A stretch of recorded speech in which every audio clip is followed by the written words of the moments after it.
Hey friends, it's Lisa Niven Kelly here for Beaducation.com, and today, just real quick, I'm going to show you how to draw these lines on a circle blank. And these give you really awesome guidelines for mandala stamping. For example, there's a piece here from the book that Taryn McCabe and I wrote, and you can see the progression. It started like this, where she had divided it into quarters. We have these progression pictures in our book, and then it moved to this. And then to this, and eventually to this. Those are the steps, but you can see that by dividing it into quarters, she was able to get everything really, really even.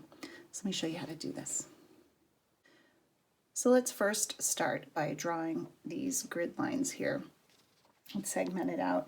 So if you go to our website and you go to the Learn tab, and click on that and drop down to Helpful Guides and Charts. You'll see the Beaducation charts there. And we have a small circle divider on that chart, but if you also look on that page, you will find an option for the circle divider grid, and that's what this is. This is a little better for larger circles, so this is a small one, and I've just printed it small, but when you download it, it will come out really big like this. It works really well for a huge circle like this guy. So I'm going to use this sheet here as my guide. I've actually laminated it and printed it big and small back to back so it's on one sheet.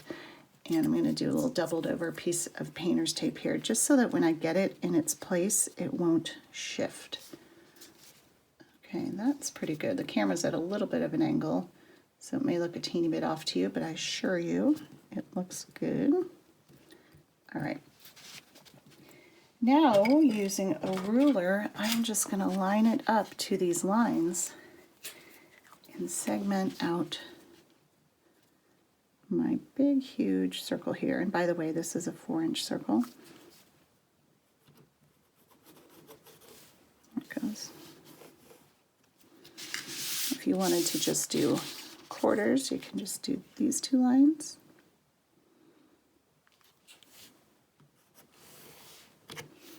I'm going to go, I don't want to segment it out with every single one of these. I'm going to go every other line. Just make sure that wherever you're lining up your ruler, you do it the same with every single line. So I'm actually lining up the edge of my ruler with the outside of the line. And if you're using a pen that's thicker than mine, you're going to want to move your ruler a little further out like that to make up for the size of the tip of the pen.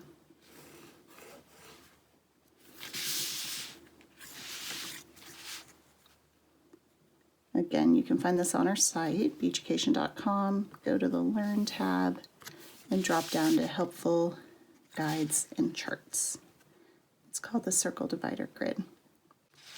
So there you go. I've got it all segmented out. And if you did it right, they all come together at one little tiny spot in the middle. Now from there, if I wanted to draw these circles, which is really helpful. Drawing these circles on the gridded lines is a tip that we got from our pal Harold, who does amazing work. And for that, you're going to need either a compass or a circle template like this one. This is a big, huge circle template. It's got really big ones.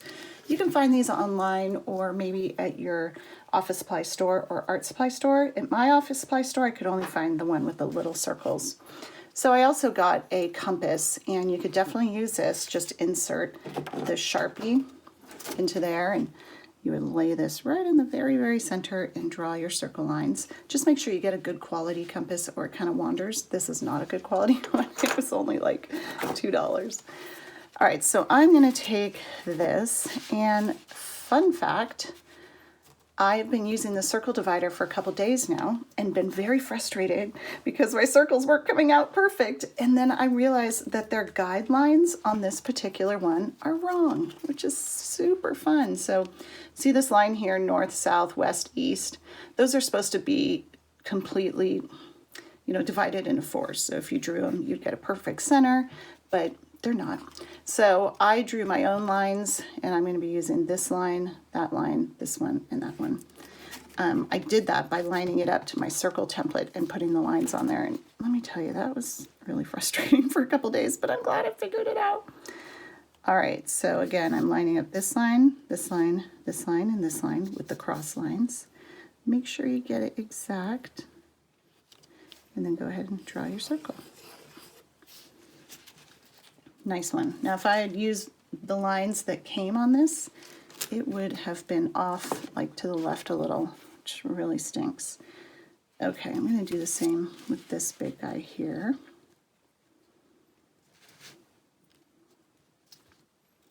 It's kind of nice that it's transparent so you can see exactly where you're placing it. There we go. Hold it in place really firmly so it doesn't shift. And I could draw as many as I want. I could do one more out here. Let's do it. Let's do it.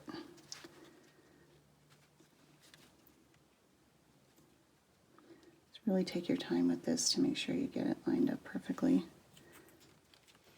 It's kind of hard to hold. There we go.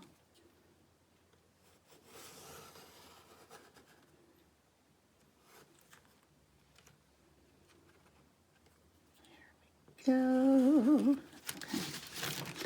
So this is great to have it all segmented out like this. Like I said, from mandala stamping, you could see how on something like this, you'd be able to get everything in like a really good spot. Here is what I made on these big circles. And I started in the middle there with that circle there. I mean, I wouldn't be able to have gotten that so perfect. And here is one, this is a 2-inch circle that I segmented out. Let me get rid of that glare there. There we go. And you can see where I've laid that arch there, and then the little 4-point star, and then I don't know what I'm going to do from here, but I just wanted you to see the progression. All right, friends, so go for it. Let's divide up some of your circles, do some cool mandala stamping. Just a little word of warning, it's really, really addicting. It's so fun. And hey, send us some pictures of what you've made. Thanks.